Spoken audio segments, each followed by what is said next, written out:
На компоновкасын бәрін қарап алу керек еді. Надо было тебе хорошо продумать компоновку и все остальное. Пространство. Например, этот человек стоит у тебя вот здесь, а этот человек смотрит, где находится. Вроде бы стоит в сторонке, а кажется, что стоит дальше, а размером больше. Надо ведь придерживаться законов перспектив. Надо соблюдать пространство. Болат Тургенбай родился в 1960 году. Заслуженный деятель культуры Республики Казахстан. В 1981 году он окончил Чимкентское художественное училище имени Абилхана Кастеева, а в 1989 году Алматинский государственный институт театра и живописи имени Темирбека Жургенова. Дипломант международных творческих выставок, фестивалей искусств и симпозиумов. Заведующий кафедрой живописи Казахской национальной академии искусств имени Темирбека Жургенова, профессор. Мектепке барғаннан мен бәрі сүйретші дейтін еді. Мектепте мен едім сүйретші. Бәрі мен сызып берем, бәрін мен бояп берем. Содан басталды ғой сөйтіп. Көрген нәрсемізді сыза береміз, көрген нәрсемізді сызып отырамыз. Как только я пошел в школу, меня сразу же прозвали художником. Так я стал школьным художником. Всем все черчу, всем все рисую, раскрашиваю. Так и началось с детства. Рисовал все, что видел. Рисовал дедушку, копировал рисунки, которые мне нравились. Проходили годы, сестра вышла замуж. К счастью для меня, зять оказался художником. В то время он был еще студентом. Сейчас его нет с нами. Он был заслуженным художником Казахстана. Как-то увидев, как я рисую, он произнес: «Вы посмотрите на него. Кажется, что-то из него может и получится». И во время каникул он, приезжая, оставлял мне рисунки, советовал, как рисовать, давал задания. Сөйтпей, мына бала сіз қолынан бірден келеді деген ғой деп сен кейін сол маған әр бір келген кездерде каникулда бір келіп қалған кезде сөйтіп бір суреттер тастап кетеді, мынаны былай істе деп тастап кетеді. После окончания школы молодой абитуриент поступает в художественное училище имени Абилхана Кастеева в Чимкенте по специальности живопись. Затем с целью совершенствования своих знаний Болат Сарлашулы слушает лекции в Алматинском государственном институте театра и живописи. А между ними молодой специалист после окончания училища работает в школе и даже успевает отслужить в армии. Бітіргеннен кейін барып өзім ұстаздық қызметті бастадым. Сол кезде өзімнің бір қолтаңбамды іздегім келді. Мысалы, себебі енді көріп жүреміз ғой, әлемде қанша суретшілер бар, атақты суретшілер бар, қанша бағыттар бар мына бейнелеу өнер саласында. Сөйтіп өзімнің бағытымды іздеуге кірістім сол кезде. Сол 90-шы жылдарда ғой. 90-шы жылдарда сол бітіргеннен кейін сол кірістім соған. После окончания учебы я начал свою преподавательскую деятельность. Тогда я поставил себе цель выработать свой особенный почерк, потому что мы видим, сколько в мире художников, сколько направлений в изобразительном искусстве. Вот почему в 90-х годах я занялся поиском своего стиля.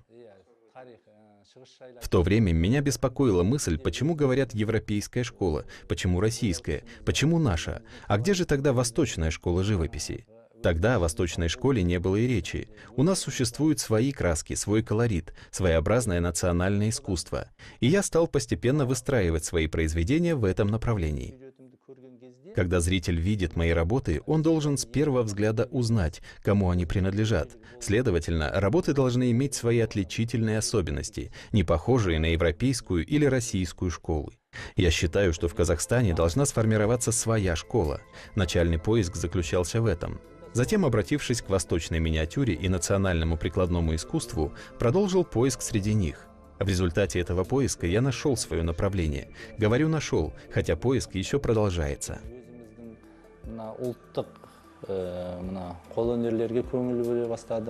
Соның ішінен іздей бастадым. Сөйтіп, соның ішінен іздеп, айтады ғой енді, соларды іздеп отырып, өзімнің бір жаңағыдай бағытымды таптым ғой, сол әйтеуір жылдар арасында таптым емес, әлі іздеп келе жатырмын соны. А в настоящее время Болат Сарлашулы является педагогом. Художник, придающий большое значение воспитанию будущего поколения художников, к своим произведениям относится также критично. Самое главное, большое стремление к изобразительному искусству словно зовет его к новым поискам, новым высотам. 1990 жылдардағы қазақ бейнелеу өнеріне көз жүгіртіп қарайтын болсақ, қазақ бейнелеу өнерінде еркіндік біздің қазақ елінің тәуелсіздік. Если окинуть взглядом казахское изобразительное искусство 90-х годов прошлого века, то видно, что вместе с независимостью народа пришла свобода и в казахское изобразительное искусство. Благодаря этой свободе наши художники в результате поиска своего почерка, совершенствования мастерства, расправив крылья, словно обрели второе дыхание. И среди них мы можем особо выделить творчество Болата Сарлашулы Тургенбаева. И это благодаря тому, что среди ярких художников его творчество отличается только ему присущим почерком. Глядя на произведения любого из художников, становится ясно, что он старается выработать свой стиль. Приняв во внимание стремление наших некоторых художников освоить в изобразительном искусстве европейский стиль, Болат Сарлашулы сумел закрепить в своем творчестве наш корень — восточную миниатюру, восточную философию, восточную живопись. Он взял в основу восточную живопись, и через нее он старается отображать свое творчество именно в этой версии. Шығыс пәлсапасын, шығыс миниатюрасын, шығыс кескіндемесін негіз етіп алды. Сол арқылы өзінің шығармашылығын дәл осы нұсқада жырлауға тырысты.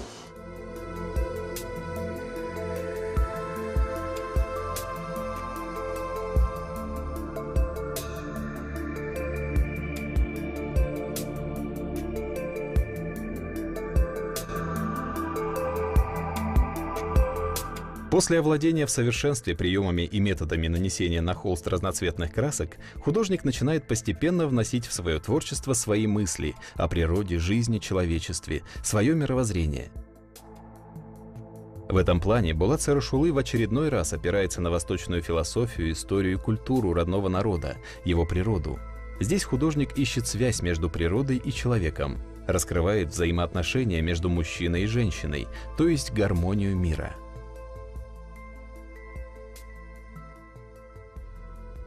Сюжет өнерінде соның ішінде Болат Сарлашулы өзінің бір декоративті, бір бағытта жұмыс істейтін сюжетші де, мына модернге жақын немене. Он ерекшелігі мен ойымша. В искусстве живописи существует множество различных направлений. А Болат Сарлашулы — художник, работающий в декоративном направлении, близком к модерну. По моему мнению, его особенность в композиционном или, как говорят, в структурном решении. В его работах главное место занимает композиция. Все его произведения в первую очередь отличаются очень твердым композиционным решением. Во-вторых, цвета и оттенки у него особенные. Они похожи на ковры с восточными и декоративными красками. В-третьих, какую работу ни возьми, каждая из них имеет глубокое философское содержание. Особенно много вещей, свойственных восточной философии. Все это результат долгого поиска и труда Болат ага. Әсіресе мына шығыстық философияға тән нәрселер көбіне. Ол өзінің ізденістері, өзінің жаңа ойлары, өзінің сондай. Язык живописи, то есть его суть и содержание, раскрывается с помощью цветовой гаммы. Главное отличие мастера кисти от других художников состоит в умении многослойного нанесения красок. Используя в своем творчестве прием многослойности красок, Болат Сарлашулы сумел исполнить свои произведения компактно и с особым композиционным содержанием. В работах художника, опирающегося в творчестве на восточную философию, мы можем любоваться реальной картиной восточного мира, национальным своеобразием. Это хорошо подтверждает произведение «Светлый источник».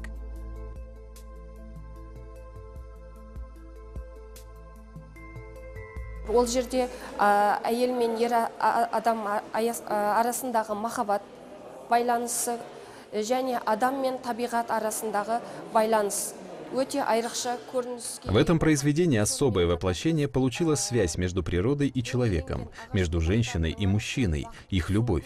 Вместе с тем, между ветвями деревьев можно заметить изображение птицы счастья.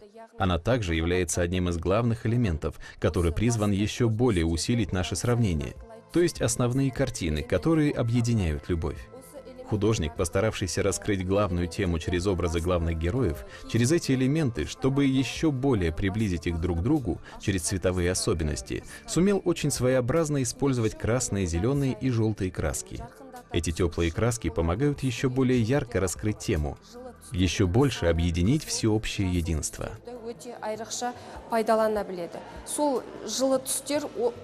Туындыдағы жалпы бірлікті одан сайын біріктіріп, ондағы тақырыпты ашуына көп септігін тигізеді. В работах художника вы можете увидеть реалии восточного мира. Хотя он близок к восточной манере изображения, при внимательном рассмотрении вы можете увидеть особенности композиционного строения, присущие казахскому национальному узору. Кроме того, чувствуется композиционная собранность, композиционная содержательность и почерк, свойственный только нашему герою. Алаш атты туындыда біздің негізгі ең бірінші ғұн тайпасынан түркілер кезеңінен келе жатқан қазақ халқының түпкі тамырын жырлауға тырысады. Яғни қазақ халқының Произведение «Алаш» воспевает глубинные корни жизни казахского народа, берущие свое начало еще с первых племен гуннов, тюркских племен. Художник, стремясь показать происхождение казахов от волка, хотел передать дух нашего народа, такого же сильного, решительного и бесстрашного, как и этот образ хищника. Поместив его на вершине, художник ставит целью передать стремление народа достичь новых высот. Нельзя не восхищаться умением художника найти в глубине веков корень народа, переданного с помощью всего одного образа, одного эпизода, и таким образом, через сравнение, попытаться раскрыть всю историю нашего древнего народа.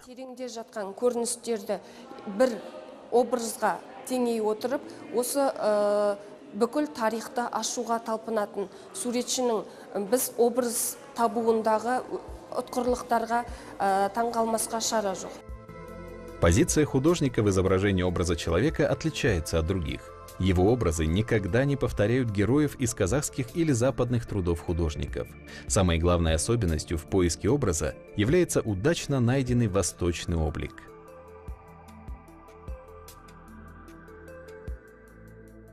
Қазіргі өмірде адамдар кішкене материалдық жағына кетіп жатырмыз ғой. Біз бір көрген кезде оны... Известно, что сегодня люди больше уходят в материальную сторону. Увидев какую-либо вещь, мы стараемся увидеть не внутреннее ее содержание, а внешнюю оболочку. Стало модным смотреть на все как бы со стороны. Живопись имеет свои композиционные законы. Это психологическое воздействие на человека, привлечение его внимания с помощью пространства, оттенков и красок рисунка. Даже если зритель не является художником, возможно, не понимает эту работу, но эти разноцветные краски своей энергией притягивают человека, воздействуют на него. Когда она воздействует на человека, то воздействует только с хорошей стороны.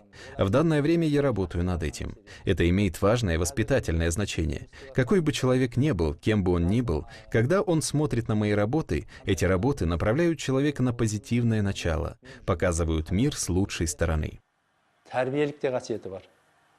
Сол қараған кезде, чтобы оны, ол адамды ол жақсы жаққа қарай бағыттап, жақсы бір көзқарастармен көрсету. Для педагога очень важное значение имеет творчество его учеников. Поэтому Болат Сарлашулы хотел бы, чтобы каждое их творение соответствовало мировому уровню. Это главное условие, которое ставит учитель перед своими учениками. Ведь, по мнению учителя, работы, выполненные поверхностно, позже выпадают из поля зрения. В итоге это оказывает негативное влияние на формирование художника.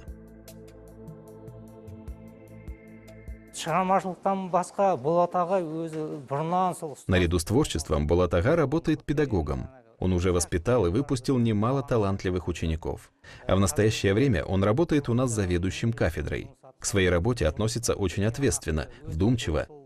Я считаю его человеком, преданным искусству, не жалеющим своей помощи молодым художникам, проявляющим истинную заботу о них.